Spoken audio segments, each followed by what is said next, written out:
እግዚአብሔር ጊዜ ከሌላችሁ እግዚአብሔርም ለእናንተ ጊዜ አይሰጥም እንዴ። ለእግዚአብሔር እንዴት ጊዜ ታጣላችሁ? እኔ እኮ ይገርመኛል። እግዚአብሔር የቲክቶክን ሩብ ይደርሰዋል ዛሬ? እስኪ ንገሩኝ፣ ይደርሰዋል? እንዴት ተጣድፎ የዘወትር ጸሎቱን እንዲሁ ያም ካደረሰ ነው ተጣድፎ ጨርሶ፣ ግን ፌስቡክ ላይ ቲክቶክ ላይ ግን ተጥዶ ነው የሚውለው። እባካችሁ ለእግዚአብሔር ጊዜ ስጡ። እውነቴን ነው። ለእግዚአብሔር ጊዜ ከሌላችሁ ትጠፋላችሁ። የእውነቴን ነው። ለማስቀደስ ጊዜ የሌላችሁ ሰዎች እድሜያችሁ ያጥራል። ለዘወትር ጸሎት እድሜ ከሌላችሁ፣ ጊዜ ከሌላችሁ፣ ከእግዚአብሔር ጋር ለመገናኘት መጽሐፍ ቅዱስ ለማንበብ ጊዜ የሌላችሁ፣ ጊዜ የለኝም ደግሞ እንደው እናንተ ጉራችሁ እኮ ያልቀው። እስቲ ፌስቡክ ውስጥ የምታነቡት ቴክስት ቢደመር እንደው 20 ገጽ አይሆንም? መጽሐፍ ብናረገው አይታተምም? ብሮሸር ብናረገው ይሆናል እኮ ስትደዘድዙት የምትሉት። እንዴት ነው ጊዜ የሌላችሁ? ወእግዚአብሔር ይነግሮሙ ለሕዝቡ መጽሐፍ አንድ ከዛ እናንተ የሚመስላችሁ አንድ ሳምንት እና ጌታዬ ሕይወቴን ንገረኝ እንዴ! ምን ነው የሚነግራችሁ? ጅል ነህ ብሎ ይንገራችሁ? ጌታዬ ሕይወቴን ንገረኝ ምንድን ነው የሚነግራችሁ ነው? እየነገራችሁ መስለኝ። መዝሙር 86 ላይ እግዚአብሔር ይነግሮሙ ለሕዝቡ በመጽሐፍ፣ እግዚአብሔር ለሕዝቡ በመጽሐፍ ይነግራቸዋል አለ። እስኪ በሉ እግዚአብሔር ለሕዝቡ በሉ። በምን ይነግራቸዋል? በመጽሐፍ ይነግራቸዋል። መጽሐፍ ማለት እግዚአብሔር ለኛ የሚናገርበት ነው። ጸሎት ማለት ጸሎት ብሂል ተናግሮ ምስለ እግዚአብሔር፣ ጸሎት ከእግዚአብሔር ጋር መነጋገር ነው ይላል። ጸሎት ከእግዚአብሔር ጋር መነጋገር ነው። መጽሐፍ ማንበብ ደግሞ እግዚአብሔር ለኛ የሚነግርበት ሰን ነው። አጸም ዘይነብበን እግዚአብሔር አምላኬ እስመ ውእቱ ይነብብ ሰላም ለሕዝቡ። ፈጣሪ እግዚአብሔር የሚናገረኝን እሰማለሁ፣ እርሱ ለሕዝቡ ፍቅር አንድነትን ይናገራልና ይላል ቅዱስ ዳዊት። እግዚአብሔርን ለመስማት ጆሮ የሌለው መጽሐፍ ቅዱስ ለማንበብ በቀን 5 ደቂቃ የሌለው ሰው በየቀኑ ሁከት ሊሰማ ይገባዋል። እንዲህ ያለ ጆሮ ይነቀላል። እምነት አለኝ የሚል ስራ የለኝም ካለ ተቃራኒ ሐሳብ ነው እያለ ነው። ስለዚህ ተራመን ሄደህ ሞቅና ጥገብ ብትለው እንደማይሆን ስራ ተውና እምነት አለህ ብትባል አትድንም እያለ ነው። ወደ ሌላ ሐሳቡ ስናመጣው ታዲያ እንደዚሁም አለ፣ ንጽጽር እኮ ነው። እንደዚሁም አለ ስራ የሌለው እምነት ቢኖር በራሱ የሞተ ነው። ለምንድን ይሄ እንዴት ያልገባቸው እንዳለ ሁሉ አይገባኝ። እንዳይገባቸው ለምን ተቆለው? አንድ ነገር ይዞ መንጠልጠልስ ምን አስፈልግ? ወይ ሐዋርያው ቅዱስ ጳውሎስን መተው ወይ ሐዋርያው ቅዱስ ያዕቆብን መተው አያስፈልግ። ሁለቱም ቅዱሳን ሐዋርያት ናቸው። የሁለቱንም ቃል ስትቀበል ግን አውዳቸው ለምን ሐዋርያው ተናገረ፣ ለምን ይሄን ተናገረ ብለህ የምትቀበለው በራሱ የሞተ ነው አለ። ነገር ግን አንድ ሰው አንተ እምነት አለህ እኔም ስራ አለኝ፣ እምነትህን ከስራ ለይተህ አሳየኝ፣ እኔም እምነቴን ከስራ ለይቼ አሳያለሁ ይላል። እግዚአብሔር አንድ እንደሆነ አንተ ታምናለህ፣ መልካም በጎ ታደርጋለህ ነው። አጋንንት ደግሞ ያምናሉ። ታዲያሳ ይንቀጠቀጡ ማል አለ፣ ግን ምግባር የላቸው። ስለዚህ አጋንንትን በእምነት ይድናሉ ማለት ነው። ያምናሉ አለ ሐዋርያው። አያምኑም ብሎ የሚከራከረኝ ካለ ሐዋርያው ያምናሉ አለ። አዎ በእምነት ይድናሉ ካለ ስለዚህ አጋንንትን ምንድን ናቸው? ቅዱሳን ናቸው። እንደዛ ደግሞ ማለት አይቻልም። ስለዚህ አጋንንትን ቅዱሳን ብሎ የሚጠራልን የለም። ስላመኑ ምግባር የላቸው። ይሄንን ነው አንተ ከንቱ ሰው ይላል ሐዋርያው ያዕቆብ። አንተ ከንቱ ሰው እምነት ከሥራ ተለይቶ የሞተ መሆኑን ልታውቅ ትወዳለህን? እንዲህ ይልና አባታችን አብርሃም ልጁን ይስሐቅን በመሠዊያው ባቀረበ ጊዜ በሥራ የጸደቀ አልነበረምን ይላል። እምነት ከሥራው ጋር አብሮ ያደርግ እንደነበረ በሥራም እምነት እንደተፈጸመ ትመለከታለህ። ማብራሪያ እኮ ሰጥቷል። እምነት በሥራ እንደተፈጸመ ፍጹም እንደሆነ ነው። እምነት ፍጹም የሆነው በሥራ ነው። ታዲያ በእንደዚህ አይነት ጥያቄ ውስጥ ብዙዎቹ የሚያነሱት በምግባር አይጸደቅም የሚለውን ሀሳብ ለማንሳት ሲፈልጉ እምነት ብቻ ነው ይሉና ያመነ ሰው የሚሰራው ነው ይላል። መልሰው ደግሞ ተበላሽባቸው። ምክንያቱም የሚሰራው ከሆነ ስራ ማይሉ ለምን እንጨነቃቸው? ስለዚህ ያን ስራ ብሎ መጥራት ለምንድን ነው የከበዳቸው? አይ በምግባሬ እጸድቃለሁ ይላል ብለው ነው እንግዲህ አንድ ፍርሃታቸው አይደለም። ይሄ በክርስቶስ በኩል ቤዛነት የተደረገውን የሚሽር ስራ የለም።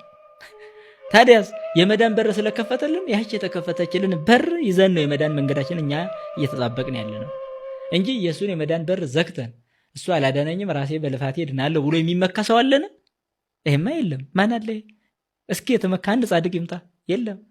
በስራ የተመካ ያላለ በረሃ ሄዶ የወደቀ እንኳ ኃጢአተኛ ነኝ ሲል ነው የኖረው። ላሊበላ ማለት በኢትዮጵያ ያለ ጽርሐ አርያም፣ በኢትዮጵያ ያለ ገነት፣ በኢትዮጵያ ያለ ብሔረ ሕያዋን፣ በኢትዮጵያ ያለ ብሔረ መላእክት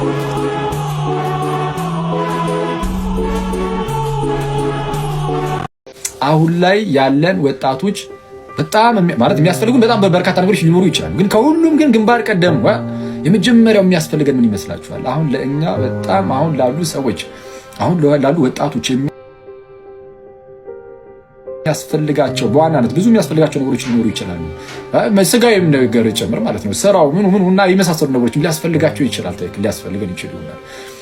ትልቁና ወሳኙ የመጀመሪያው የሚያስፈልጋቸው ግን ክርስቶስ ኢየሱስ ነው። በጣም የሚያስፈልገን እርሱ ነው። ቅዱስ ጳውሎስ ራሱ ለገላትያ ሰዎች ይናገራል። ምን እያለ ይናገር ነበረ? ዳግም ክርስቶስ በእናንተ እስኪሳል ድረስ ቸኩላለሁ ይላል። ዳግም ክርስቶስ በእናንተ በልባችሁ እስኪሳል ድረስ። አሁን ለእኛ የሚያስፈልገን ጌታ እርሱ ክርስቶስ ኢየሱስ በልባችን ዳግም እስኪሳል ድረስ እንደዛ እንዲሳል ነው የሚያስፈልገን። አሁን እሱ ነው በቃ በጣም የሚያስፈልገን አሁን ላይ ከምንም ነገር በፊት ከስራውም ጋይስ እኔ ምንም ነገር አሁን በጣም የሚያስፈልጋችሁ የፈለጋችሁትን ነገር ደርድሩ። ያንን ነገር አገኘን ስትሉ እዛው መጥፋት አለ መሞት አለ አይደል? ወዲያውኑ ተው ነው ማለት ነው፣ አለቀ። የእግዚአብሔር ፍቅር ግን በልባችን ካደረ ክርስቶስ ኢየሱስ በልባችን ከተሳለልን ለዘላለም የማያሳፍር ተስፋ እርሱ ነው። የሆነ የምናጠራቅመው ገንዘብ የዘላለም ተስፋን አይሰጥም። በምድር ላይ እስካለን ድረስ እንግዲህ ምንድነው ለራስም ተጠቅመህ ሌላውም ሰው ልጠቅም ትችል ይሆናል። ምድር ላይ እስካለ ድረስ ብቻ አለቀ። ከዛ የዘለለ ነገር ወፍ።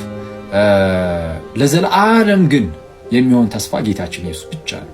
እርሱ ብቻውን ክርስቶስ ብቻ ለዘላለም የሆነ ተስፋ እና እርሱ በልባችን ዳግም እንዲሳል ያስፈልገናል። ማለት አንድ ጊዜ አሁን የተጠመቅን ሰዎች ነን። የእግዚአብሔር መንፈስ በእኛ አለ። ግን ቀስ በቀስ ደግሞ ይሄ ዓለማዊነቱ ምናምን ሲያጠቃ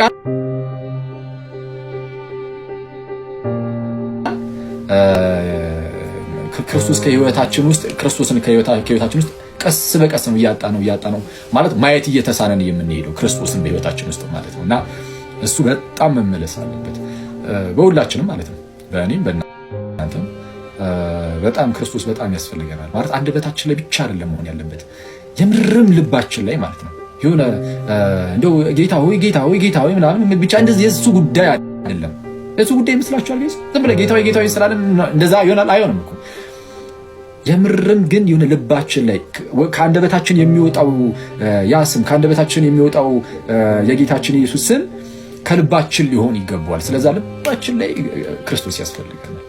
ልክ በልባችን ላይ ክርስቶስ ኢየሱስ የምርም ሲነግዝ የእሱ ተገዥ እንሆናለን።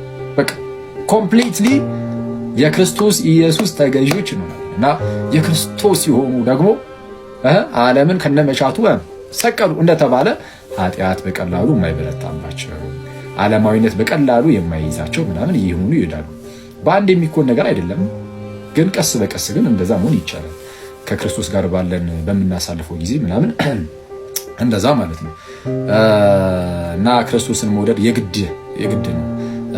ለዛ ነው ቅዱስ ጳውሎስም ምንድን ነው ያለው በቆሮንቶስ መልእክቱ ላይ ክርስቶስን ስለመውደድ ጌታን እርሱም ክርስቶስ ኢየሱስን የማይወደው ቢኖር እርሱ የተረገመ ነው ይልና ጌታ ሆይ ቶሎ ና ይላል። ጌታ ሆይ ና።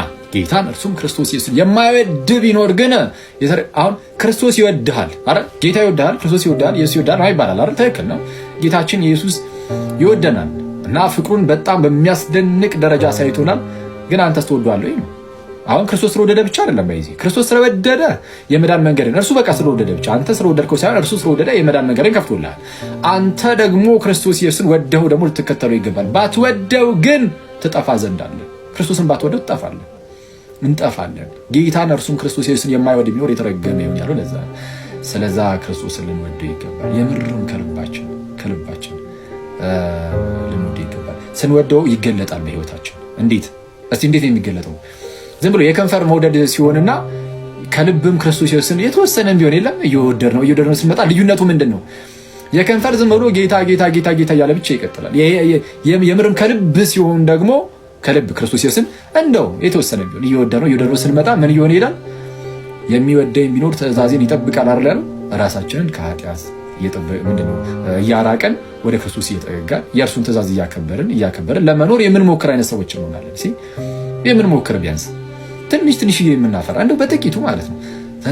ከዚህ ቀደም እንዳልኳችሁ ነው። እግዚአብሔር ከእናንተ የሀገር በአንዴ እንድታፈሩ ይፈልጋል፣ አይጠብቅም። እንደዛ ትንሽ ነገር በጣም ደግ አባት ነው ያለ። ማንም በእኔና በቃሌ የሚያፍር ቢኖር የሰው ልጅ በታላቅ ክብሩ ከሰማይ በተገለጠ ጊዜ በአባቱና በመላእክት ፊት ያፍርበታል።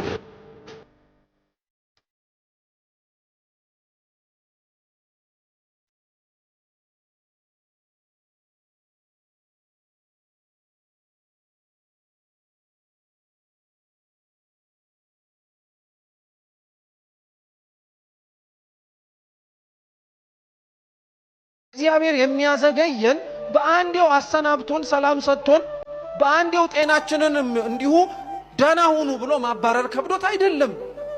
አንዳንዶቻችንን ከነበሽታችንና ከነ ህመማችን እየታገሰ ቤት ውስጥ የሚያስቀምጠን በህይወታችን እንድናድግ ስለሚፈልግ ነው።